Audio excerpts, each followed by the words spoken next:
Welcome to the Expert Series, brought to you by the Lupus Foundation of America, where our health education team is here to bring you experts in lupus to discuss topics to help you live better. My name is Alicia, and I will be your host for today. We are delighted to have you listening in, and even more excited to have you join us as we're kicking off a brand new season of the Expert Series. We're going to bring you the same type of expert information that you love, just in a new way via podcast. Each month, experts will offer invaluable insights on a variety of important topics, providing you with the latest, up-to-date information and tools to help you live better. And new segments of the Expert Series will be available every month on the third Thursday, and you can subscribe to receive an email update when that episode is available. All you have to do is go to lupus.org/theexpertseries and hit subscribe. Our podcast will be available on lupus.org/theexpertseries, YouTube, iTunes, as well as Spotify.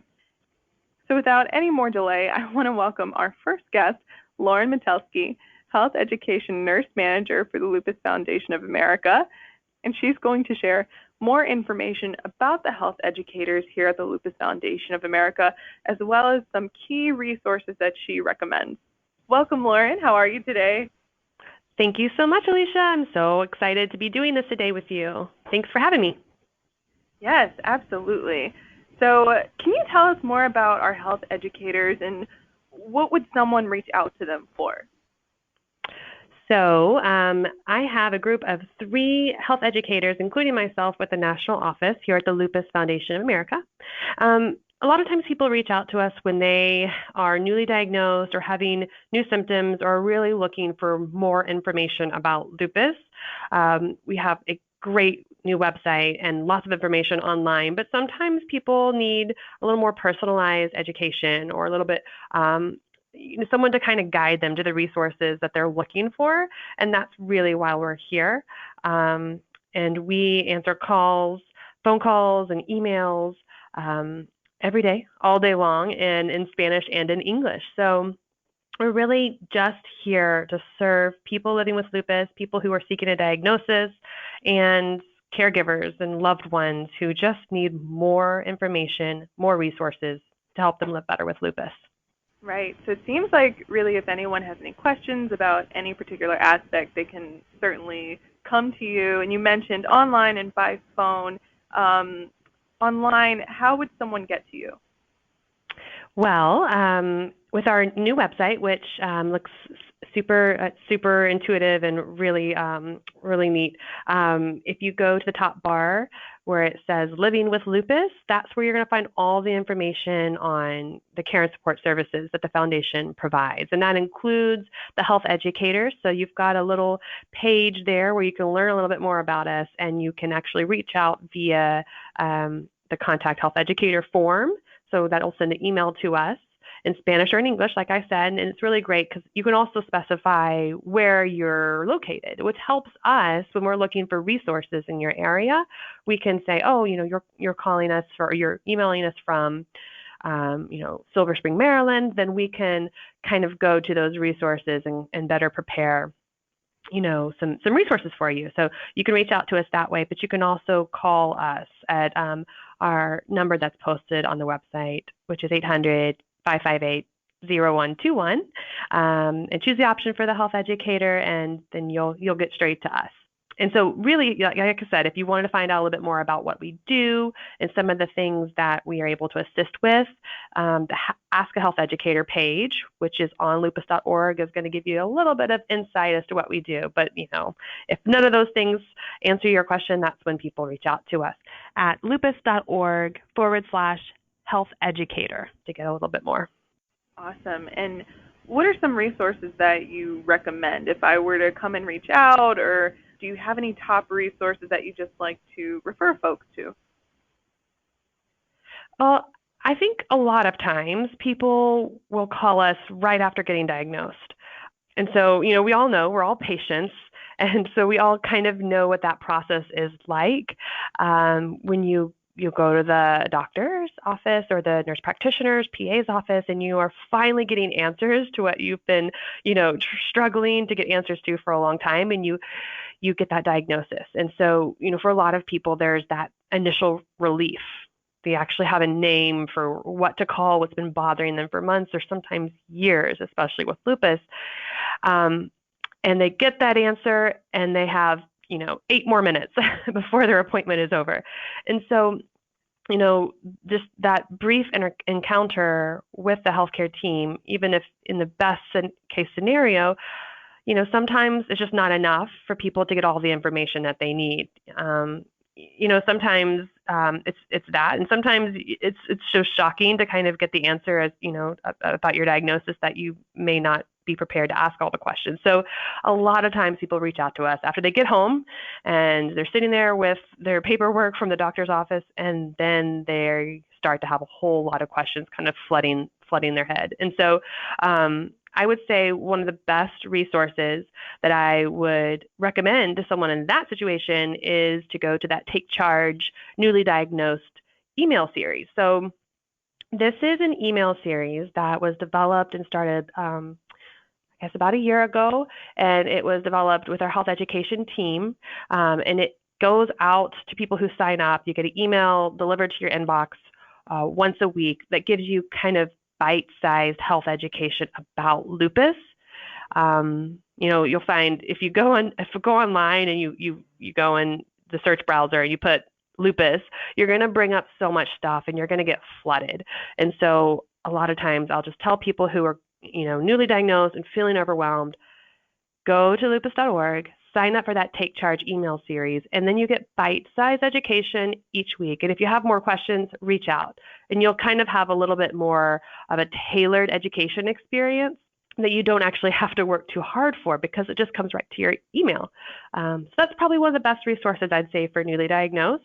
Another resource that I would really recommend would be our online support community. This is Lupus Connect. So this is another great place to meet other people living with lupus.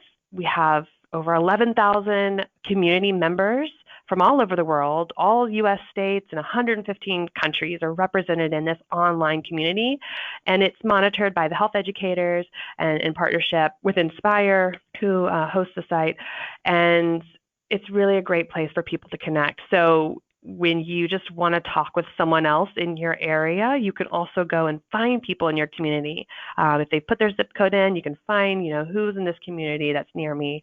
And then what is your experience living with lupus, say in, Tucson or in Detroit, and you can kind of build your own community, which is a really important thing for people who are newly diagnosed with lupus or have been living with lupus for a long time. Just finding that community, finding people who know what it's like, what you're going through, and just sharing ideas about what works for you, what treatments, you're on, what the side effects are, how you manage some of the worser symptoms of lupus. So those two would be my number one recommendations for someone newly diagnosed. What about, when you get newly diagnosed, another person that could be involved is a caregiver, whether, I'm a mom and my child just got diagnosed or my spouse just got diagnosed. That's a journey in and of itself. Do you have any resources that you would recommend for them? Yeah, and I'll say that sometimes we do get a lot of calls and emails from caregivers, and so I think it's very important that if you are the caregiver or if you are the friend or family member who either has been appointed or who has volunteered to be the first person to absorb information about lupus, or to help that person who's diagnosed with lupus to kind of get through their diagnosis, their treatments. The National Resource Center on Lupus, so our kind of library of all things lupus that is at lupus.org, is going to be a great resource because, as a caregiver, you're not the one who is fatigued by lupus. You're not the one who may have brain fog by lupus or, have difficulties with joints and mobility, but you're living with that person or you see that person. And so you provide a different perspective in learning, and you can probably dive a little bit deeper when that person is feeling vulnerable and unable to absorb information. So you can really get into all the information, and then pass it along. So that's a really unique position, support position that's super important to people to have. So for caregivers, I would recommend first National Resource Center on Lupus, where there is just so much information for parents specifically, for for children. And there's also a caregiver toolkit which was developed that is like a PDF packet that you can print, and especially for parents who have children who are living with lupus, one of the things I would recommend is putting together a notebook or a binder, print off this caregiver toolkit.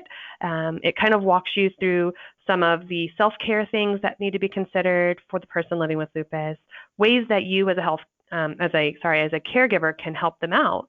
Kind of goes through doctors' names and your financial and legal information, health forms, templates for tracking your vital medical information.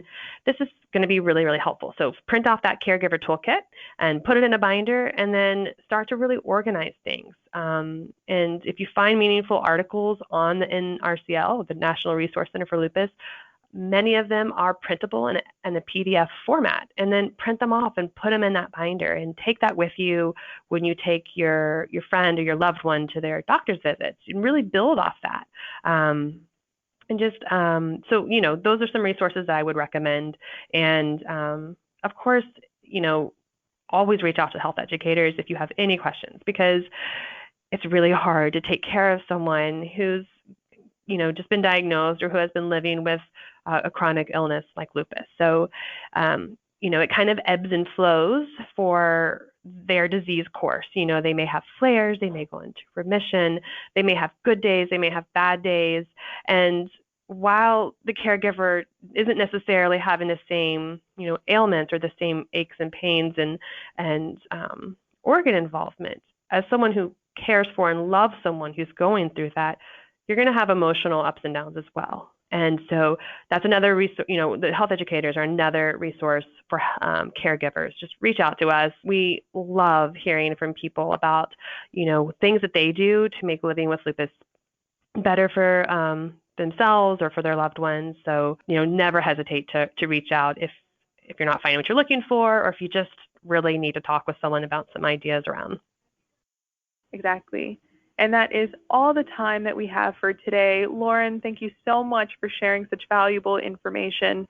And just as a recap, you can find the resources that Lauren mentioned earlier, as well as additional ones on the National Resource Center on Lupus by visiting lupus.org, or you can reach out to one of the health educators, again, online at lupus.org, or you can call them at 1-800-558-0121. Additionally, if you would like to connect with others who are impacted by lupus, you can check out our online community that Lauren mentioned, Lupus Connect, where you can talk with others, find emotional support, and discuss practical insights for coping with the daily challenges of lupus. And lastly, we invite you to check out additional segments of the Expert Series at lupus.org. You can also subscribe to the Expert Series so you can get that email notification each month when we release a new episode. And simply, you can do that by visiting lupus.org/the Expert Series. And for those listening in, we thank you for joining us today, and we look forward to having you join us next month for a new episode. Have a great day.